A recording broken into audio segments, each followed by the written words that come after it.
Hey, welcome everybody to a new episode of the New American Media Podcast. Great to have you guys here today. This is a solo pod that I wanted to do to kind of update everyone on all things New American. We have some great topics here for you today.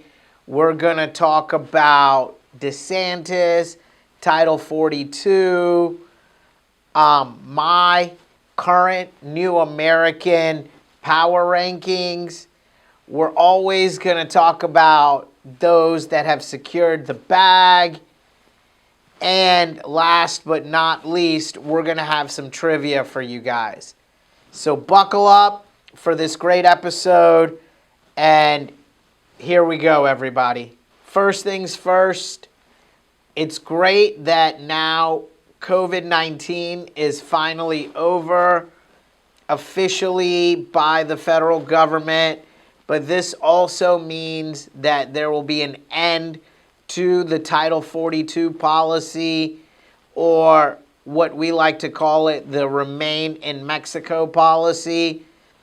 There are somewhere between 40 and 50,000 immigrants in Mexico waiting for the processing of their asylum cases before they can be admitted to the United States.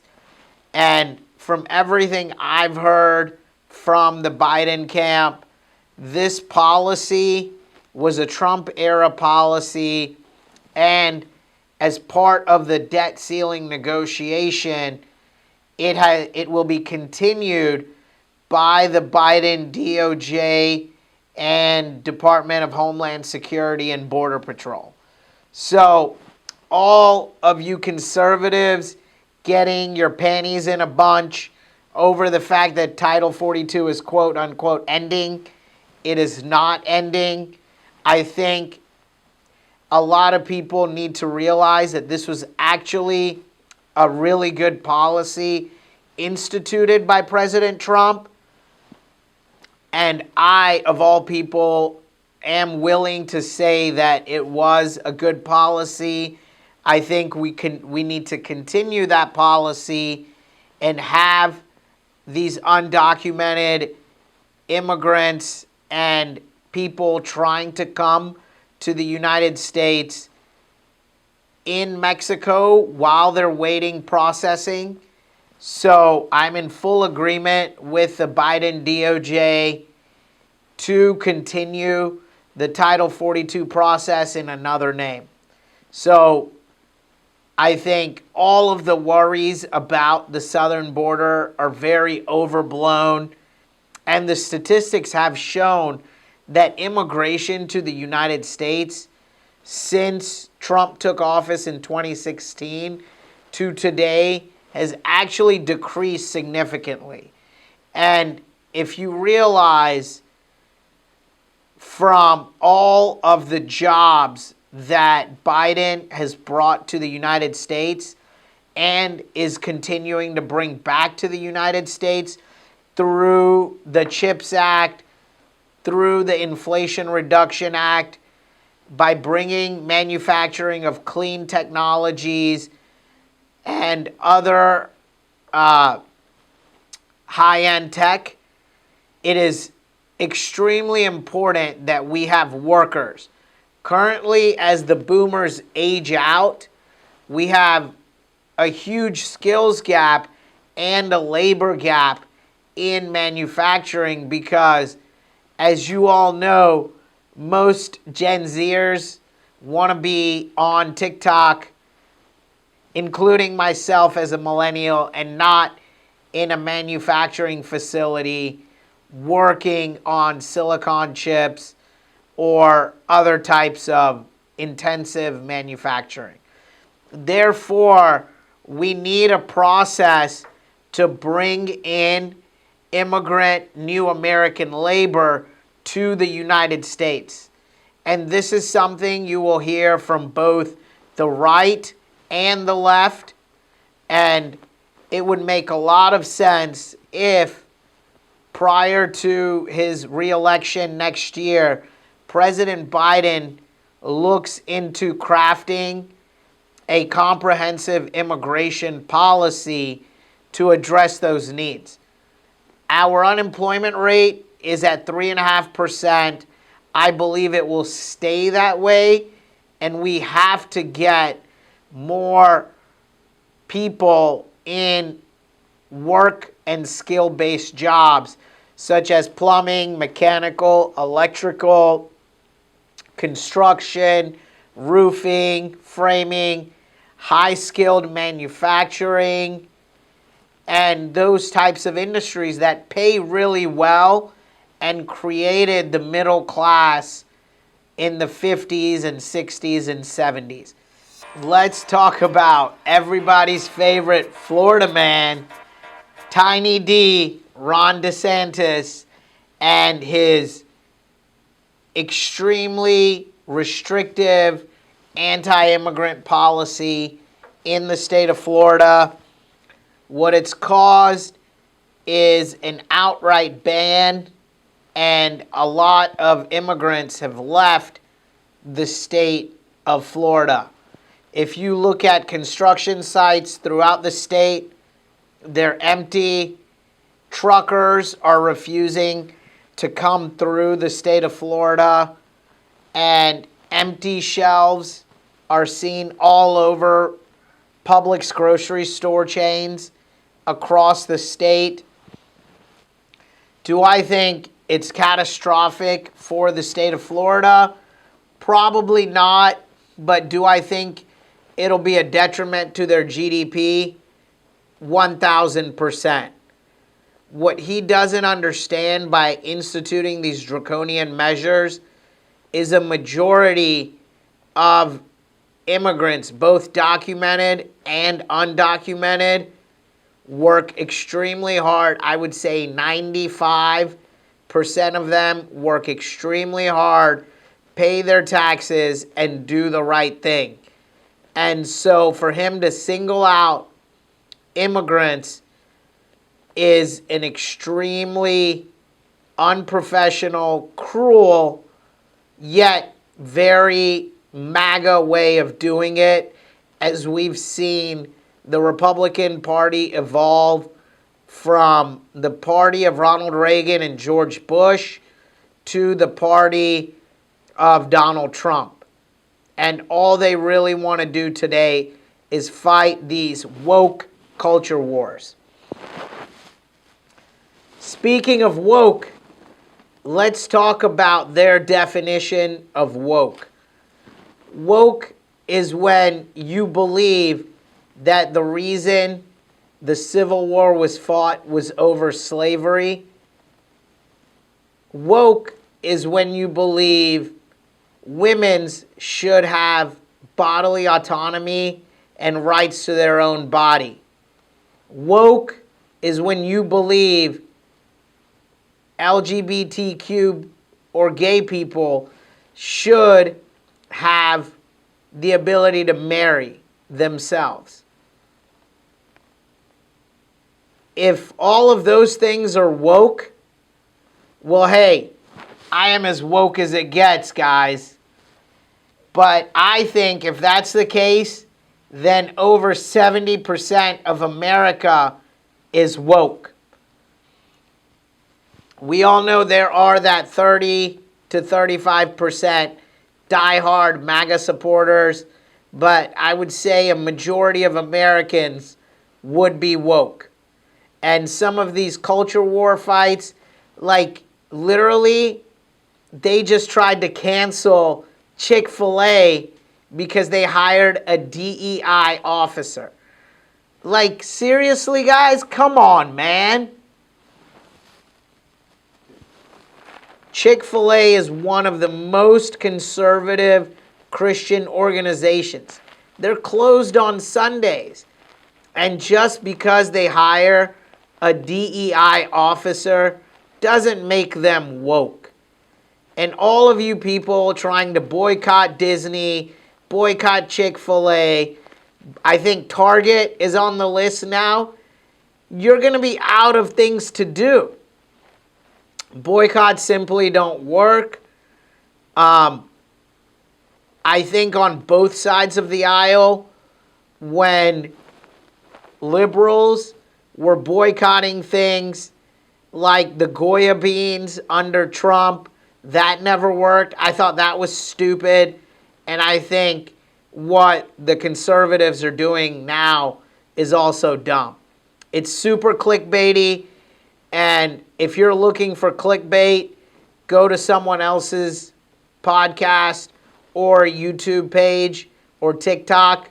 But we're here giving you straight facts, folks. So here are my new American power rankings.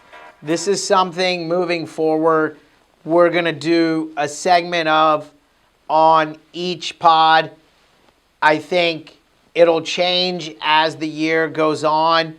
But currently at the moment, number 3 in my power rankings, you could really put any Indian CEO of a tech company here, but I am going to give it to my guy, Satya Nadella, CEO of Microsoft. His collaboration with OpenAI and putting in chatbots into Microsoft Office, into Bing Search, and a lot of their suite of products has helped tremendously. I think this is a game changer for Microsoft, and I think Google is on its toes, and Sundar, you better watch out. Satya's coming for you. Number 2, at the moment, you guys know how much I love Giannis, how much I love our MVP of the NBA, Joel Embiid.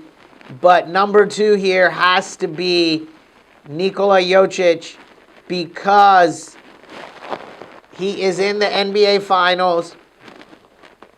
They were able to sweep the Lakers and LeBron. I don't think he's ever been swept in a conference finals, and that was really amazing what they did. Great job by him, the coach, and the rest of the team. But I think this man carries the team, and I'm picking them to win in 7 games against the Miami Heat. So number 2 here is Nikola Jokic. So what everybody's been waiting for, number 1 is, at the moment, my guy, Elon Musk, because he was able to get Ron DeSantis to announce his bid for president on Twitter. He's also bringing in an ex-NBC Universal president to run Twitter and the day-to-day operations and focus on technology, which is where I think he excels at. I think it will get him out of the limelight when it comes to partisanship. I think his focus should be on technology. And what they're doing is also upending traditional media. And I'm hugely in favor of that. I believe traditional legacy media sources on the right, like Fox News, OAN, and on the left, like MSNBC, CNN, are really outdated, and today's form of news and content needs to be streaming, technology-based, short form, and directly from firsthand and secondhand experiences. And this way we can offer more fact rather than opinion and really get to the bottom of things. Here's one of our newest segments and my favorite about bag talk. Who secured the bag this month, this week? And as everyone has seen, NVIDIA stock is up like crazy. And outside of Elon, No one else could be having a better week than our guy Jerry Wang, CEO and founder of NVIDIA. NVIDIA stock now has gone through the roof. Their GPUs are selling because they're needed in this AI revolution. The company is now $1 trillion company.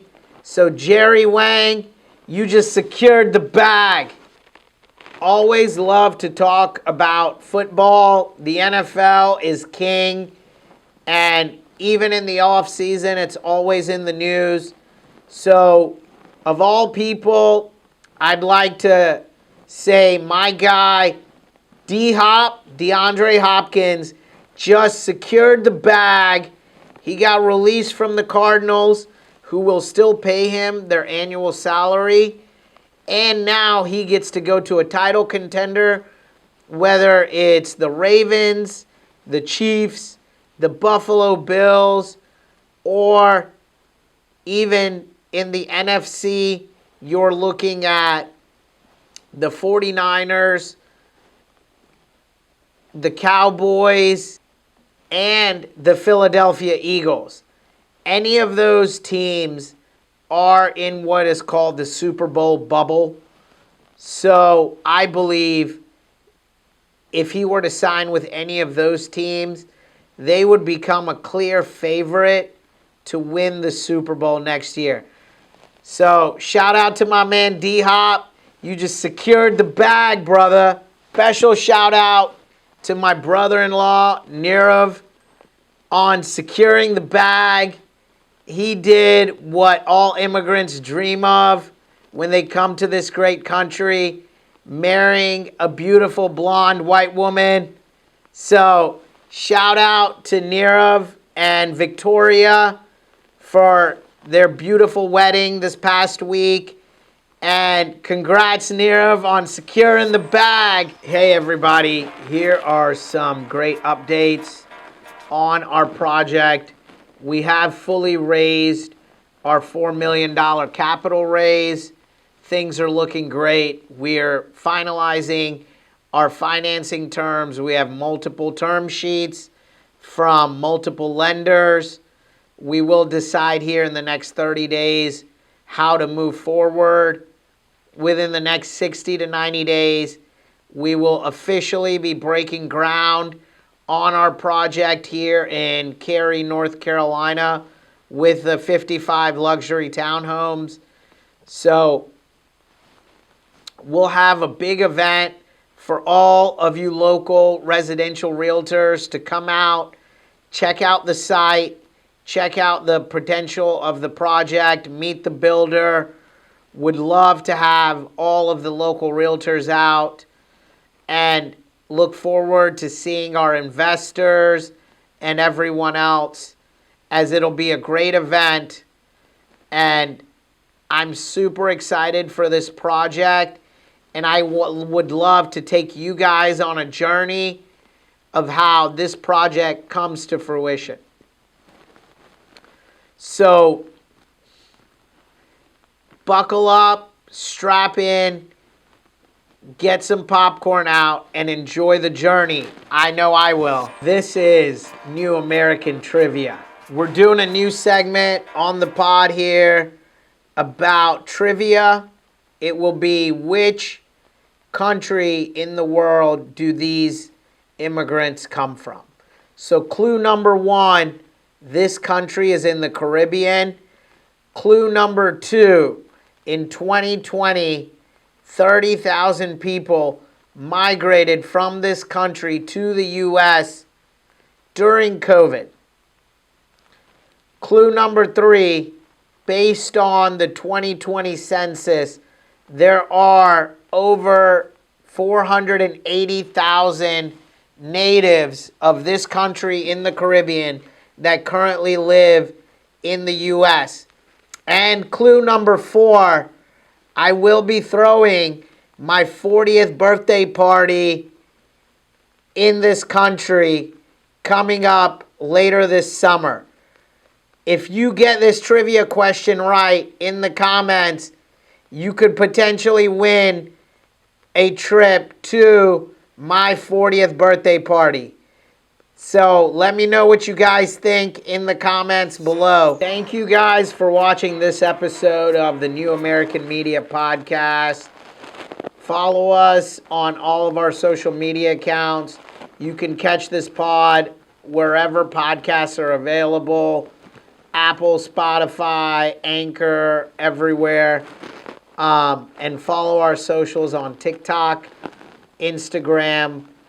They are at new_American_media on Instagram and at New American Media on TikTok. Thank you guys. Hope you enjoyed the show.